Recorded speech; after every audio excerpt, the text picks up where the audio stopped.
Hey everyone, and welcome. My name is Gray, and I'm the developer of the Crafter application. So, the new Keeper League has been live for about a week now, and in this video, I'm going to teach you the exact methods I personally use to earn several thousand divines every single league. This is the crucial crafting knowledge you need. Today, we're going to cover the entire crafting process from start to finish. We'll talk about how to pick the right item to invest in, how to analyze an item to know if it's actually worth crafting, and most importantly, how to calculate the average cost to finish your item so you know exactly what you're getting into. Let's get started. And real quick, for anyone new to the channel, I want to formally introduce Path of Craft. It's an application I built to help you play the game more comfortably. It handles features like auto crafting your items and maps, auto exchange your expedition, and auto buying items from trade links. There's a lot more to explore. If that sounds interesting, you can visit our Discord, or see more of my videos, or get a free trial at pathofcraft.net. Alright, let's get into the tutorial. Okay, so first things first, let's talk about how to choose the right item to craft. This is probably the most important step. When you're crafting for profit, you have to remember one basic rule: supply and demand. It sounds obvious, but you have to craft an item that the majority of players actually need. You could craft the most mirror-worthy, perfect item in the game, but if it's for a build that only 3 people are playing, you'll never sell it. So the real question is, how do we figure out what the majority wants? Simple. We find a build that a ton of people are playing. We want to target a meta build, and the best place to find that information, as always, is PoE Ninja. Alright, we're going to head over to the build section. Now, for this example, I'm just going to peel or build from the top of the ladder. Let's see what's popular. Okay, looking at the classes, Necromancer is right at the top. A lot of players are on Necro. Let's click that. And the top skill for them is Kinetic Blast of Clustering.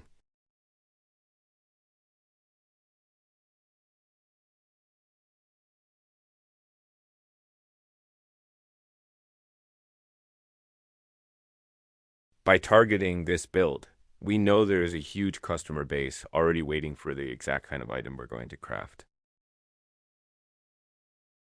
Now, here's a very important tip. When you're browsing these builds, you need to sort by DPS.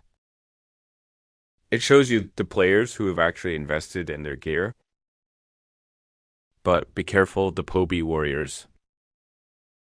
You know who I'm talking about, the people with 500 million? DPS in Path of Building, but who can't clear a T1 map. Okay, so I've got a few of these top tier Necromancer builds pulled up. Looking at all their gear, the big question is, which items should we try to copy? How do we even know what's good? I'm going to show you 2 ways to figure this out. The first method is what I'll call the research method. This is where you actively learn about the build itself. You go find a comprehensive guide on YouTube or a forum, and you'd read about why the build needs certain stats on its gear. You'd learn about its mechanics, its defenses, and its scaling. Now, this will take some time, and if you're a newer player, it can feel a little difficult at first. But I highly encourage this approach. This is how you truly learn PoE. Once you get the hang of it, you'll be able to analyze any build and identify valuable items very, very quickly. But there's also a second, more data-driven way. Let's call it the pattern recognition method.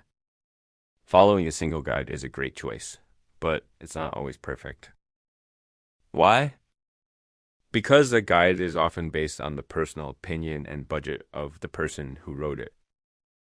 The item they recommend might be good, but it might not be the absolute best or what the majority of top players are actually using.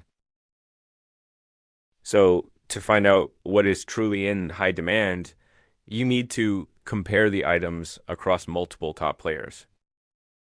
We are looking for the common mods, the similarities that tell us what is truly valuable. So let's apply that right now. Look closely at the wands these four players are using. You can see that even though they might have different fractured mods, a very clear pattern emerges. Almost all of them share a core set of modifiers. They all have attack speed. They all have high critical strike chance. They all have a flat mana roll. They all have critical strike multiplier. They have the unveiled mod for attacks with this weapon penetrate chaos resistance. And they have increased spell damage. Bingo. This is our target item. When you see a core group of 6 modifiers appearing on almost every player's weapon, you know you've found a blueprint for a profitable craft. If we can make a wand with these 6 stats, we can be confident that it will sell. So, the main question, how do we actually craft this thing? As we've seen, every single one of these is a fractured item. So, what do we do? Do we just buy a 4-mod wand and throw a fracturing orb at it and pray? No, this is PoE1, not PoE2. You could do that, but if you want to craft for profit, that is not the way. The real key to crafting fractured items profitably is to snipe the base from the trade site. The cheaper you can snipe your fractured base, the wider your profit margin will be. For example, let's look right now. I'm checking the trade site, and a wand with a T1 fractured mana roll is about 14 divines.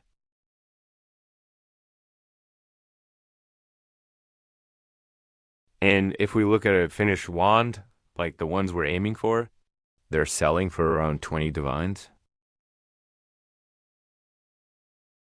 So, how do we turn 14 divines into 20? Let's just use this T1 fractured mana wand as our starting example. But remember, there are many different ways to start this craft. Looking at these wands, we have a few pieces of data. First, the biggest clue. You'll notice all these builds are using a wand that has the cannot roll caster modifiers. This is our new base weapon in 3.27. Second, the prefix setup. They all have unveiled prefix, the attack penetrate chaos raise, and a crafted prefix, the spell damage. Let's break that down. First, the cannot roll caster mod. Why is this so important? If we look at Craft of Exile, when we block caster mods, our target suffixes, attack speed, crit chance, and crit multiplier are guaranteed to be in the pool for Harvest Reforges. This makes hitting them much easier. And it also means that for our prefix, when we go to unveil, if we block physical damage, we are almost guaranteed to be offered the Chaos Penetration mod.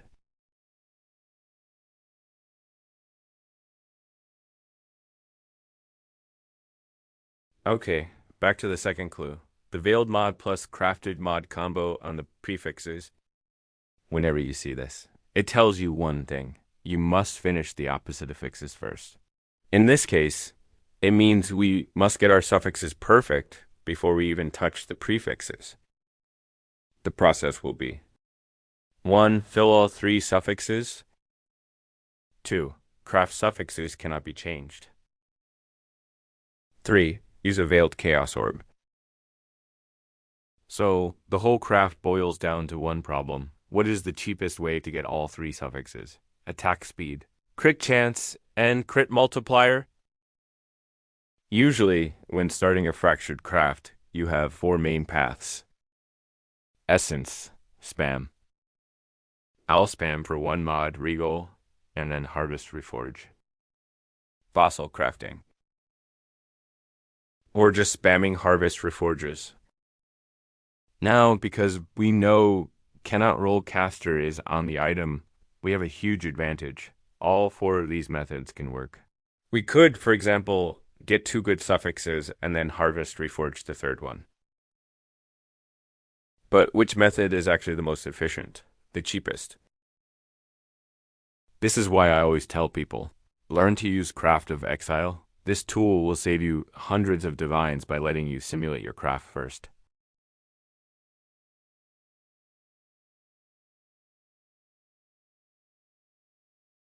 So, I'm testing essences. Okay, that looks good.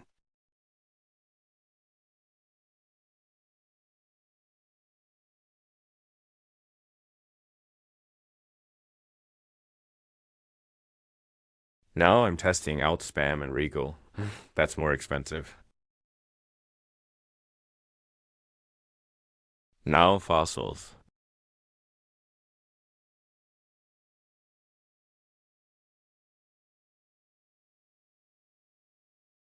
And finally, just harvest reforged spam.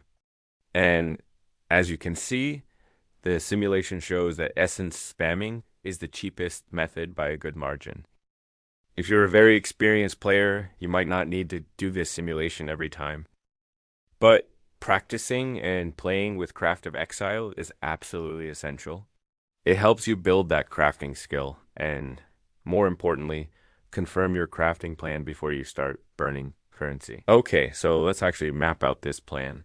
We've decided essence spam is the cheapest way to start. So the plan would be we spam essences for T1 crit multi. If we get a full prefix and suffix, we first have to annulment orb and pray we don't hit our suffix, crit multiplier, and attack speed mod. This is our first major gamble. Let's say we succeed. We now have 2 suffixes. We still need crit chance. To get crit chance, we craft suffixes cannot be changed. That's 2 divines gone. That harvest reforged critical. Tier 2 is fine. Now, this is risky point number 1. Let's assume we get good tier critical chance. That harvest reforge also rolls our prefixes.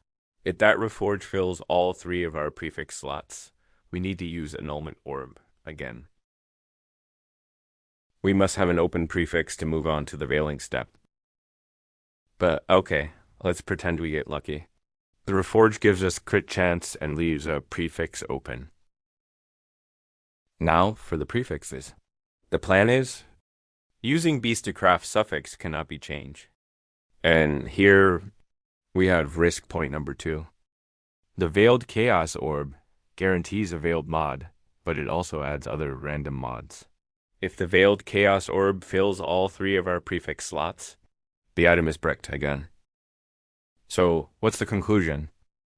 We have to win an annul, then we have to win a gamble that our harvest reforge doesn't fill our prefixes. Then we have to win another gamble that our Veiled Chaos Orb doesn't fill our prefixes. There are just too many failure points. There are too many ifs. This is what we call a low probability, high risk craft. And for the profit margin we saw going from 14 divines to 20 divines, it is just not worth the risk. Okay, so that one was a trap. It's a high risk, low reward craft. So, just to be clear, personally I would not craft this wand. The risk is just too high. But I'll add one caveat. If you are a trade sniping god and you manage to get this base for like 5 divines instead of 14, then maybe you can justify it and still make a profit. But buying it directly for 14 divines just to start this risky craft, that's a clear no for me. It's just not a smart move. So, let's find an example of an item we should be crafting. We're staying with the exact same build, the kinetic blast of clustering necromancer, but this time, let's look at their shield slot. Do you see a common pattern here? Take a close look. That's right. Almost every single one of them is using a shield with very specific shared mods. On the prefixes, we are seeing a fractured spell damage mod, an increased block chance roll, and a chance to block spell damage roll. The suffixes are a little more flexible. We often see a veiled mod, like chance to deal double damage, plus some intelligence and whatever resistance they need. Okay, so now we check the price. And one very important note, You can see they are all using a titanium spirit shield base. This is the one with the highest base block chance. And here's the price check. A base titanium shield with a T1 fractured spell damage roll is currently about 25 divines. And a finished shield with those 3 good prefixes is selling for minimum 35 divines. This means if we get better suffix, we can get around 45 to 50 divines. You see that? That is a clear profit margin. We're talking 10 to 25 divines in profit for one item. So how do we craft this profitably? We apply the same logic from part 1. We see a veiled mod is common on the suffixes, which means what? Exactly. We have to finish our prefixes first, and then we work on the suffixes. Our prefix already has one mod, that T1 fractured spell damage. So we just need 2 more. Increased block chance. Chance to block spell damage. Now, we immediately notice something. Both of these key mods have no tags. Let's review our 4 main crafting options. Essence, spam. Alt spam, fossil crafting. Just spamming harvest reforges. Alt spam? We can't? Why? The item already has a fractured prefix. A magic item can only have 1 prefix, so we can't alt spam to get 2. That's out. Fossil and harvest reforges. Also up, because those block mods have no tags. We can't target them. Just spamming harvest reforges would be a chaotic and incredibly expensive mess. And you can see there, Essence of Loathing give you increased chance to block mod. So Essence is our last answer. And according to the simulation on Craft of Exile, the average cost to spam Loathing Essences until you hit a good block chance roll is only about 1 divine. That is incredibly cheap. Once we have our 3 perfect prefixes, the rest of the craft is simple. Craft prefixes cannot be changed. That costs 2 div. Use a Veiled Chaos Orb to get our desired suffix. Unveil, craft the last mod, and we're done. You see the difference? Unlike the wand, this crafting process is high probability. There are almost no risks that can break the item. Okay, enough theory. Let's do it, Liv. First, we need to buy the base. And this is the most important tip for maximizing your profit. If you can snipe this base cheaply, your profit margin explodes. And this is where my application, Path of Craft, truly shines. Instead of you having to sit here and stare at this live search all day, you can use the auto buy feature in Path of Craft. You just paste the live search link into the app, set your max price, and the app will automatically purchase the item for you the instant it gets listed. Of course, for this video, I'll just buy 1 manually to show you the craft.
You should craft increased effect of your curse here, because this is highest weight mod we don't want.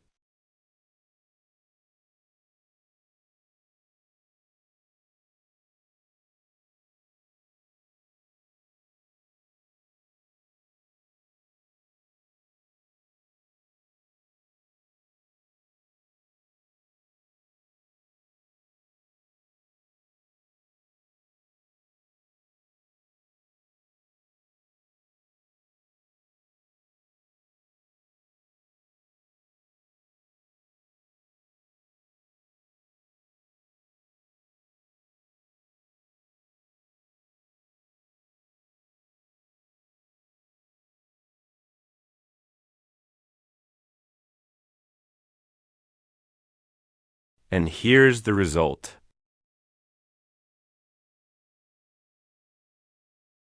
Now I'll check the price again.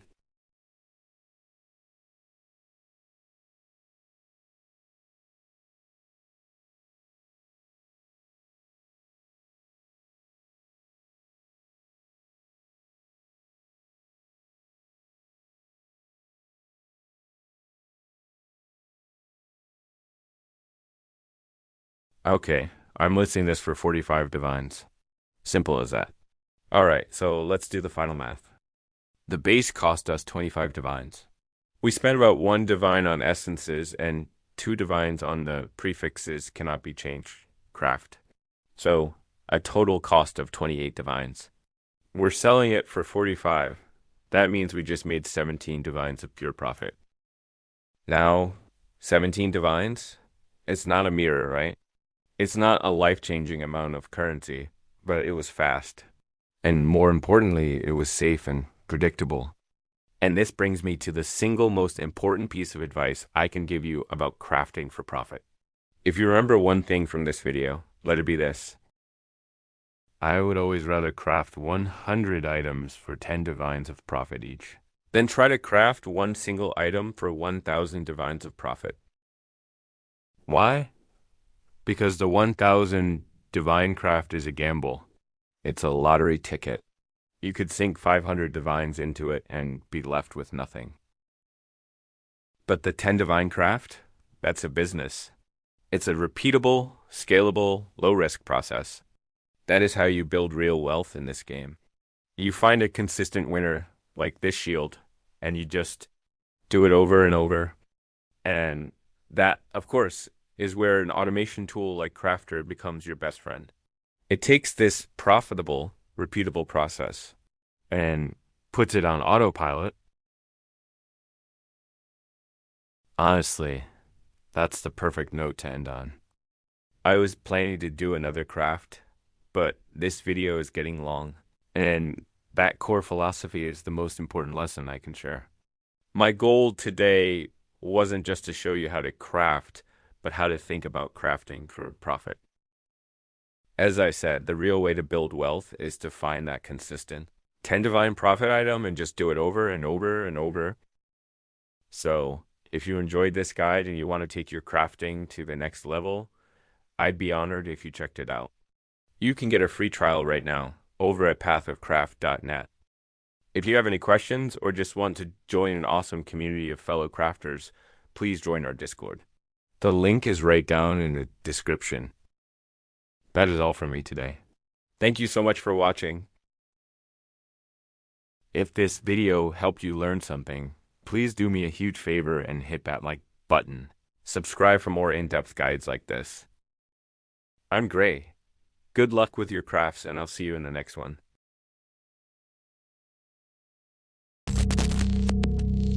The automated crafting tool for Path of Exile.